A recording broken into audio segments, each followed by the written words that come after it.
So these are the onions I'm using, and then I'm using fresh pepper, and then tomatoes. These are all the ingredients we're using, and fresh tomatoes. I'm going to blend all this, and then I'm using this tomato pepper onions tomatoes paste. You can use normal tomatoes paste, and then this is the brand of thyme and curry I personally like and I swear by. There's another brand which I will show you guys. This brand too. I also like this brand a lot, so I swear by these two brands. This video is not sponsored by either of them, but I like them, in case you are asking. So I'm just going to put my pot on fire. I forgot to say that my pot wasn't properly dried of water, but want your pot to be dried of water. And then I'm adding the vegetable oil I use in frying my chicken to fry it. So I used 4 cups of vegetable oil, and then I allow them to heat up, and then I add 1 cup of sliced onions. So I'm going to allow my onions to fry and cook up a little bit. When you know your onions is ready for the next step is when your onion starts floating up. That means it's already getting fried a little. So I'll reduce the heat, and then I'll add my paste, my onions and pepper paste. I'll be adding 4 sachets of the pepper paste, of the onions and pepper paste. You guys know what I'm talking about, guys.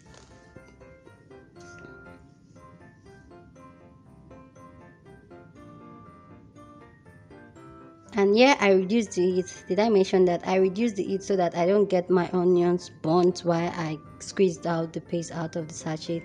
And now the 4 sachets are in, and I'm just going to spread them in the pots, and then turn back the heat on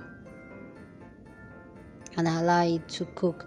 This step is very, very important for you to allow your tomato paste to cook, so that reduce that really acidic slappy taste you get. So please, this step is important. Okay, so allow it to cook for a while. Guys, you can see the texture of it has changed. It's no longer pasty, it's more like looks dry and it's separated. That's when you know it has gotten to the drying point. Okay, so guys, I want to apologize in this video. I will be turning a lot, using my stick to turn a lot. And guys, you guys see that I'm not using a stainless spoon or thing. I'm using like a wooden a turning stick. So that's what you want to use, a turning stick, please. Then I'm going to add pepper. I'll be using 2 cups of pepper. The cup I'm using is the normal measuring cup you use for baking. So I'm using 2 cups of fresh pepper. The pepper, I blended the pepper with some onions. So, and I didn't add very little to no water to it when blending it. So that's how you want to blend your tomatoes and pepper. So this one is just fresh pepper and onions, and then I just spread it on the pot and allow it. And now we're going to add the next step is to add our tomatoes. So I will be adding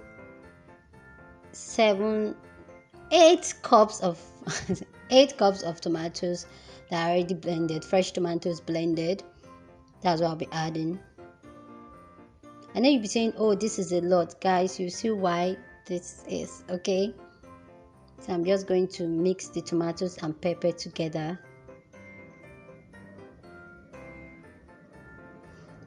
For the pepper part, I would say add as much as you want. If you want it very spicy, go ahead.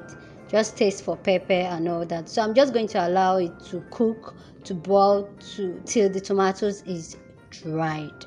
So that's what I'm waiting for here. While I wait for it, I'm going to go ahead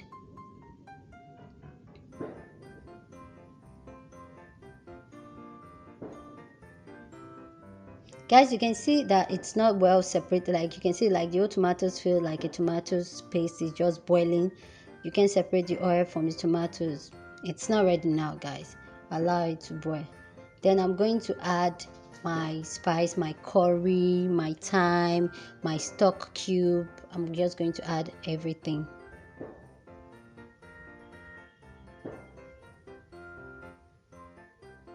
I used 1 tablespoon of curry, half tablespoon of thyme, and 8 stock cube. So that's what I added here. I don't know, I lost the clip of the stock cube, I don't know, but that's what I added here. So I just mix it and then cover it and allow it to boil.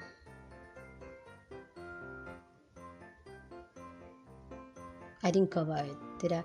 I covered it eventually later, but I just allow it to boil so that it's dried. Like I'm frying dry stew here, guys.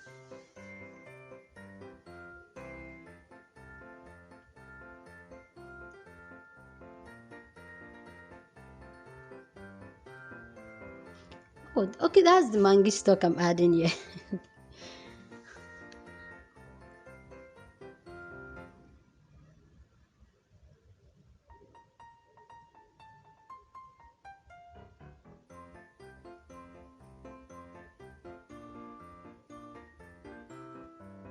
So I'm turning it to find out if it's dry and to make sure it's not burning. The tomatoes is not burning under the pot, so that's why I always go back to turn 2, because I'm not using a non-stick pot, so I always do that. I'm going to cover it, allow it to cook for a while, and now it has cooked for a while, and you can see the oil and tomatoes is separating. That's one of the signs we're almost there. So still turning it to make sure nothing is under, like it's not sticking to the pot.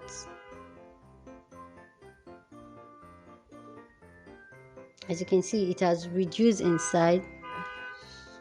It has reduced in, like the volume has reduced, and then you can see it has little bubbles boiling everywhere. Then you know you are dead. Then I'm going to taste for salt, for mangi, for seasoning. I'm just going to taste for all that.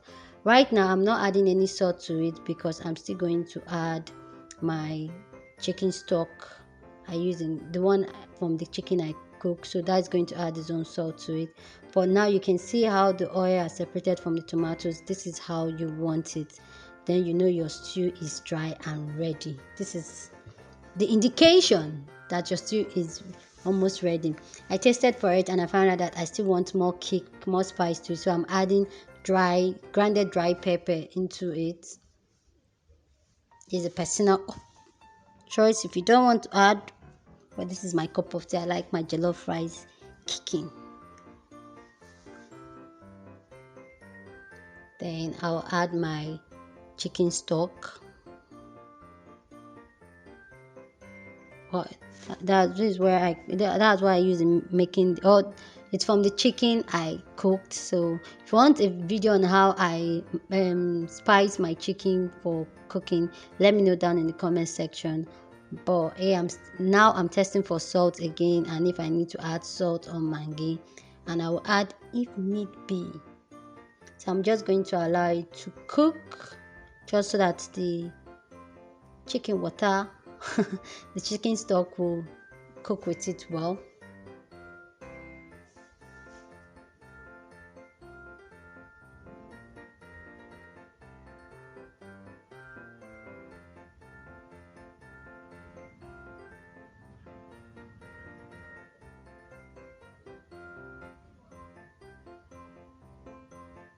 And I can see so now it's cooked. I just reduce the heat, and then I'm going to take out some of the stew aside.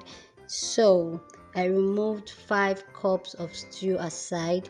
I'm going to use this stew with the chicken, like put the chicken in it and serve it like that. I liked extra stew by the side of my jollof rice. If you're like me that like extra stew, let me know down in the comment section with your jollof rice. So I'm adding water.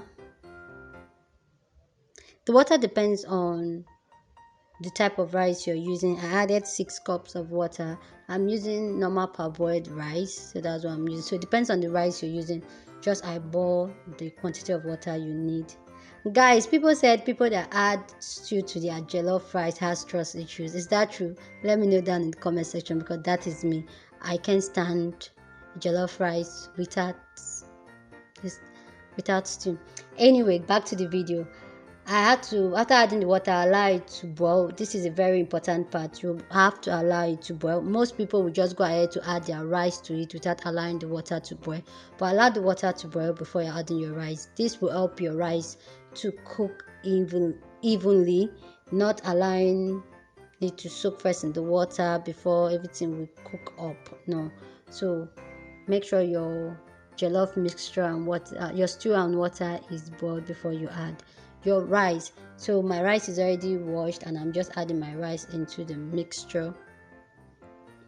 And then another tips I would say is that as you're doing this, have a boiled kettle, a boiled water in a kettle by the side, because you don't want to add cold water if the water is not enough. You want to add boiled water, so please do that. That is very important. You can see even as I just put it, the pot is already boiling up already, so it will take no time for it to boil and get cooked. So please, this is a very important step, don't miss it. So I'm still testing for salt and maggi if I need to add, and this is the time for you to taste for all that and add them now, because once the rice is cooked and ready, you can add all that. So I'm just adding more salt, more curry, more stock cube. Yeah, that's me. I'm just mixing everything together, and then I'm adding my boiled water because I feel the water I have in the pot will not be enough.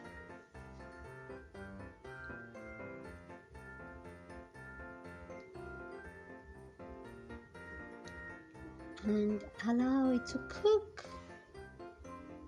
I just cover it and allow it to cook. I made a mistake, which I'm going to show you guys in a little bit what the mistake was, but allow it to cook, and then I'll come back to check on it, and then to make sure that it's not sticking under, and then to test the rice if it's about to cook, and then just eyeball it when it will cook. I don't know how to explain this part, but just try to make sure it's not sticking to the under pot or to the pot, and then if it is, then try to use my wooden stick to move it. And then that's what I'm doing here. The mistake I made, I'm going to address that now. So if you feel you need to add water so that the rice will cook properly, go ahead and add water now, because you don't want it to be very dry before you add water. So once there's little water like this and you feel this water will not cook the rice, go ahead and add water. I know I'm talking too much, right? Anyway, I just make sure you guys get it. So the mistake I made is that normally I'm supposed to put a foil paper on top of it when I just put the rice on fire, so I forgot. So guys, please don't forget this step. Add the foil paper and put it, cover your pot, and then cover it to cover your pot, and then this is going to, I'm exhausted. This is going to help your rice to cook faster and cook evenly, because we know foil paper helps to conduct heat. So guys, the water has dried and our jollof rice is ready. This jollof rice is so tasty. And guys, if you try this recipe, let me know down in the comment section. And that's about it. So if you like this video, don't forget to give this video a thumbs up, share this video if it was helpful to you, and I'll see you guys in my next video. Bye.